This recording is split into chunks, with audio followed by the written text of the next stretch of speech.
कोमल aunty है एक, वो मेरे को अपने घर में बुला के मेरी वीडियो बनाती थी गंदी, जैसे मेरे कपड़े उठा के जैसे वीडियो बनाती थी वो मेरी गंदी। और उस टाइम पे उनका हस्बैंड वो दूसरे कमरे में भेज देती थी अपने हस्बैंड को, वो कि तुम दूसरे कमरे में चले जाओ। वो और अलग कमरे में मेरे साथ थी अकेली, और वो मेरी वीडियो कॉल पे जैसे बात करवाती थी कि बहुत सारे वो लड़के होते थे उस वीडियो कॉल पे, और वो उनको दिखाती थी मेरे कपड़े उठा उठा के। तब मैंने बोला फिर उनको कि क्या कर रही है, ऐसा ऐसे बोल रही, मैं तेरे को थप्पड़ मारूंगी, चुप हो जा, मेरे पे वीडियो है, तेरे मम्मी पापा को दिखा दूंगी तो तेरे मम्मी पापा और मारेंगे तुझे। तो फिर उस दिन तक वो ऐसे ही करती रही अब तक। तो फिर उसने एक और बार वो उनको जैसे वो वीडियो कॉल पे जो लड़के थे तो उनको वो बोलती थी कि कितने डायमंड दोगे, अब बताओ कैसी लगी मेरे कपड़े उठा उठा के, कि कैसी लगी मेरी वीडियो, भाई ये वीडियो कैसी लगी। वो वीडियो बनाती थी मेरी और वीडियो कॉल पे बात करवाती थी और ऐसे बोलती थी कितने डायमंड दोगे, अब क्या वो कैसी लगी है ये लड़की आपको। तो इसके बाद फिर ऐसे ही चलता रहा, बहुत दिनों तक ऐसे ही बुलाती रही वो मेरे को घर में। और फिर मैंने एक दिन मैं ऊपर थी, घर ऊपर मतलब पौधों में पानी देती हूँ मैं, उधर से वो इशारे करती थी मुझे। फिर मैंने एक दिन बोल दिया मैंने मम्मी को कि मम्मी वो मेरे को आंटी मेरे को बुला रही है। मम्मी ने पूछा कि क्यों बुला रही है, तो मैंने ये सारी बातें मम्मी को बताई कि ये बात थी, तो मम्मी ने पुलिस बुलाई थी। और उस दिन के बाद से जो वो है उनकी सरोज दादी है, वो जब भी मैं गली से निकलती हूँ, जब भी मैं ऊपर जाती हूँ अपने बाड़े में जाती हूँ, तब से वो मेरे को गाली देती है गंदी गंदी गली में खड़े होके।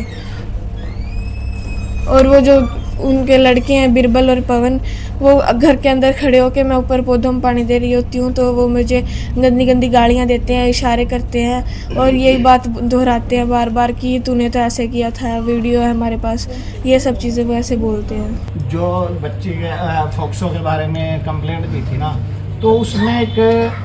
हमने वीडियो बनाई थी पहले भी मीडिया के द्वारा, तो उसमें एक बंदा बार बार कमेंट कर रहा था गलत,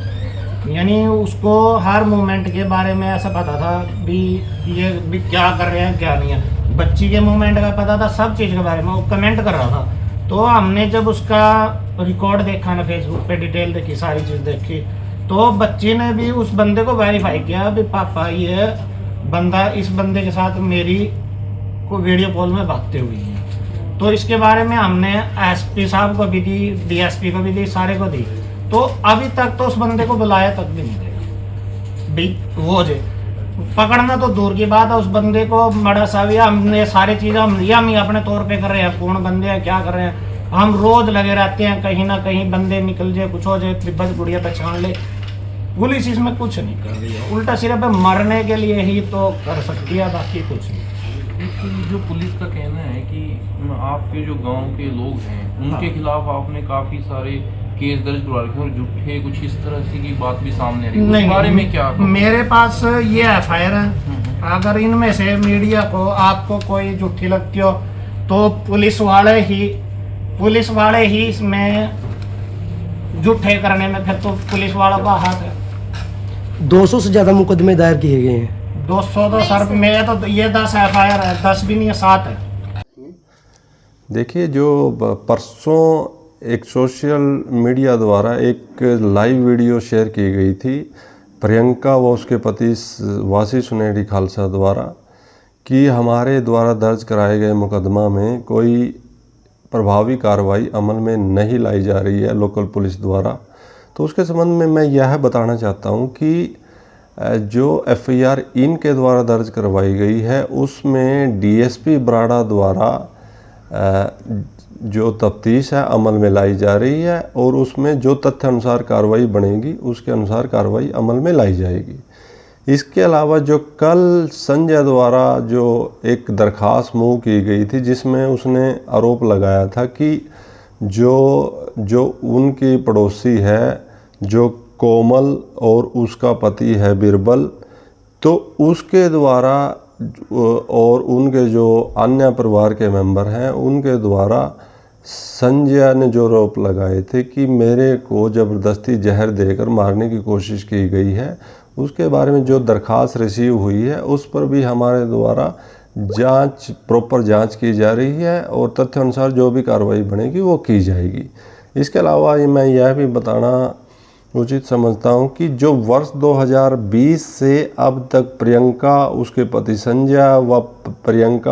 पति संजय के परिवारजनों द्वारा विभिन्न प्लेटफार्मों पर 266 शिकायतें हमारे को रिसीव हुई हैं थाना स्तर पर, और थाना लेवल पर इनके द्वारा अलग से दरखास्तें दी गई हैं, वो इस गिनती में शामिल नहीं है। तो इनका अपने परिवारजनों जैसे कि सिंगारा राम, रोशन लाल और इसका एक अन्य भाई है, उनके खिलाफ जो दोनों पक्षों द्वारा एक दूसरे के खिलाफ ज़मीनी विवाद को लेकर भी शिकायतें व FIR दर्ज हुई हैं। इनके खिलाफ जो